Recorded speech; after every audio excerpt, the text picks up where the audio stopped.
Hi, my friends. Hey, it's Sunday night. It's Facebook Live time. We've got a game changer with daylight savings time. You know what I learned yesterday? That there's no S on daylight savings. I can't even say it, daylight saving time. Did you know there's no F's on that? I didn't know that either.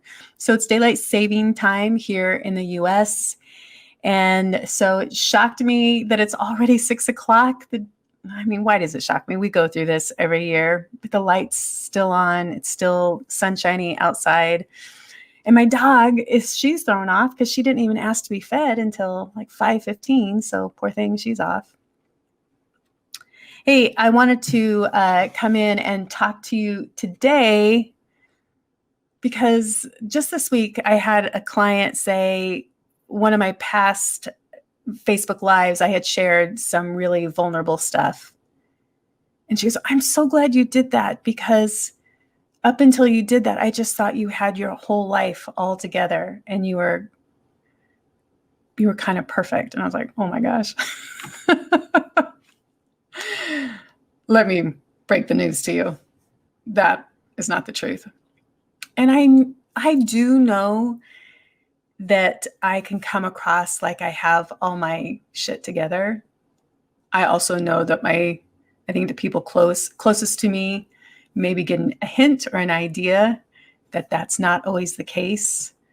But I wanted to share with you just a few things to make me a little more human, even if you think I have all of my shit together. So first off, I thought I'd share with you that I grew up in a really chaotic home.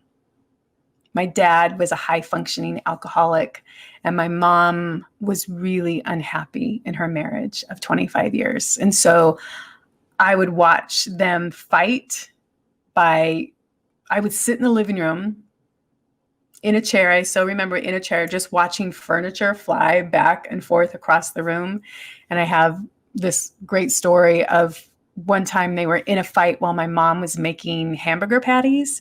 And she was so enraged at my dad that she tried to throw the hamburger patty at him, but it missed him completely and hit the wall. And he said, now go clean that up. And she said, the hell I will. And you know, that hamburger patty sat on that wall for over 24 hours. Neither one of them willing to go clean up that patty till my dad finally acquiesced and I came home and caught him cleaning the hamburger patty off the wall. Raw meat just sitting on the wall, y'all. That was what's a little thing of growing up. Hi, everybody who's joining me right now. I'm going through some lists to let you know how just imperfect I am because I had a client share with me just this last week that they were glad that I shared a little bit about my struggles in an earlier Facebook Live because up until that point, they thought I just had it all together and that I was a little perfect. And I was shocked by that, first of all. And I also just want to go through a list of things of my imperfections. So you know for sure that that's not the case. And also for any of you who are coaches or, looking to be coaches, I think it's imperative for you to know that you do not have to be perfect and be a great coach for sure. So high functioning or, chaotic home for sure. Oh, my brother has been in and out of prison his whole life. I think he's out of prison right now, but I have one sibling, a brother, and I have not spoken to him, I think, in 20 years. Yeah.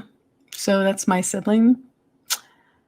I was tagged as talented and gifted as a young kid and then got an F in my AP English class in high school.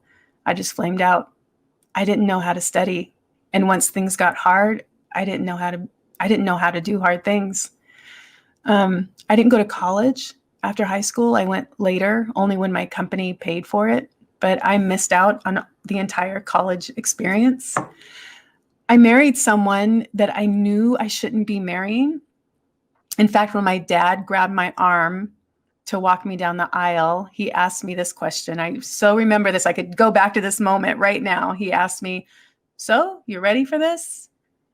And the thought that went through my head was, the divorce won't be that hard to get on my wedding day. And instead of saying that, of course, I said, yeah, let's do it. And then spent the next 5 years in a marriage I didn't want to be in.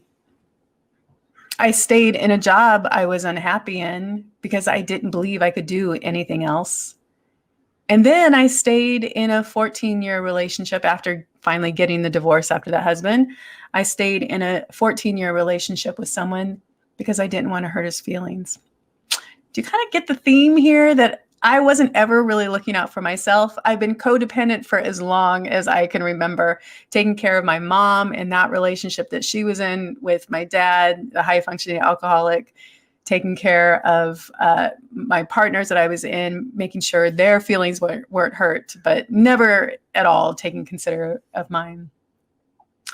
I quit my job. So at one point I quit my job, took a big leap, and went to Chicago to perform improv. I've been booed off a stage. I've been cut from teams. As a speaker, I've had more than one room turn on me. And man, if you are in a room where they turn on you, that is ugly. I was in, I was at a big financial institution with all the data analysts. These are not my people, y'all. And I truly, I feel like if they could have had pitchforks and knives, they would have run me out of the room. I've been in those kind of situations. I've been in workshops that have failed miserably and spent hours with people that I knew did not want to be there, and I could not turn them. I've been removed from jobs with clients that after I'd done workshops and we've had long contracts with them, they felt that I wasn't a good fit for them. I've delivered keynotes in rooms where they could have cared less whether I was on stage or not. They were just much more interested in their chicken, their dried chicken on their plate. I've had coaching clients who felt that my coaching was such a poor fit that they couldn't even tell me. They just ghosted. I had one client inform me that they thought I bullied them and didn't feel like they could be in a coaching relationship with me. I've had friendships that have ended and I was never told why. And in this last year, I have felt more depression, shock, rage than I can remember having. I've spent literally, I can't tell you, this couch right here.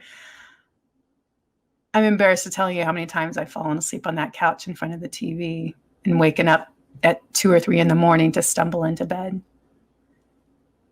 I want you to know that if you're a coach and you're watching, there is no expectation that you have all of your shit together. And while I may present that to the outside world at times, the reality is I'm just like you.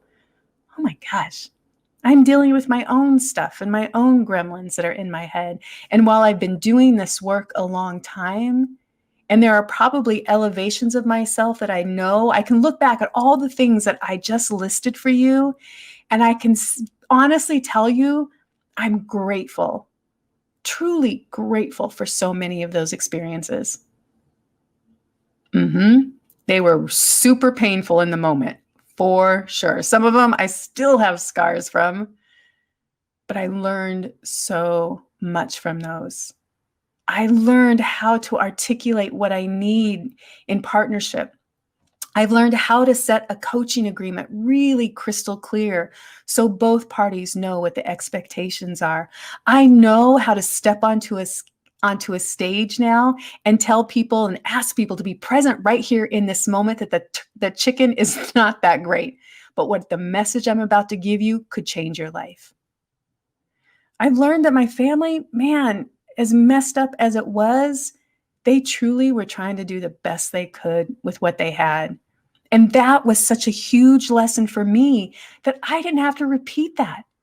I could create a different life for myself. And while those patterns were set for at a young age and what I witnessed, I should never have had to witness. No kid should. But boy, has it given me a level of empathy that maybe I wouldn't have had before. All of these things, right, that we're going to experience. Yes, exactly. Yeah. So if you are a coach or thinking about going into a helping profession, And you're seeing what's killing me, I think, about this is just seeing so many Instagram ads and coaches, showing up in their perfect attire and their perfect background and telling you that they have the thing that's going to give you a 7 million, or 7-figure coaching practice. And all you have to do is follow their beautiful package thing. And I'm like, ay, really? Show me the real you. Show me the hours that you have spent putting that Facebook ad together. Show me the hours you have sweated over putting that program together. Just crossing your fingers that someone will come along and buy this. My friends, starting a coaching business is no joke. It's hard work. And you have to be in it for the long haul. And you are going through that long haul. You are going to have ups and downs all along the way. You're going to have times when it's super great. And there's going to be a time when you might be sitting on your kitchen floor eating ice cream with a few tears in your eyes because it's such a hot mess. And that's okay. Because you can still show up to hold space for someone else, to be curious with someone else, to ask a powerful question for someone else that might be the very thing that shifts their perspective and opens the door to a whole new way of living. And then you can end the session and go back on your couch, and maybe you fall asleep watching the Great British Baking Show. It's okay. You don't have to be perfect. Ooh, it's a little heat tonight, y'all, but I just think it's really important we know this. I wanted to share a little bit of my soul to you so you know however this appears, whatever the social media appears, oh my gosh, know that I'm just like you. I get the hot sweats when someone pressures me. I get it, but we're all in this together. And we can just hold space for people and allow others to hold space for us. It's Sunday night. I hope you have a great night wherever you are. Thanks, Asher, for coming in. Good night, everybody.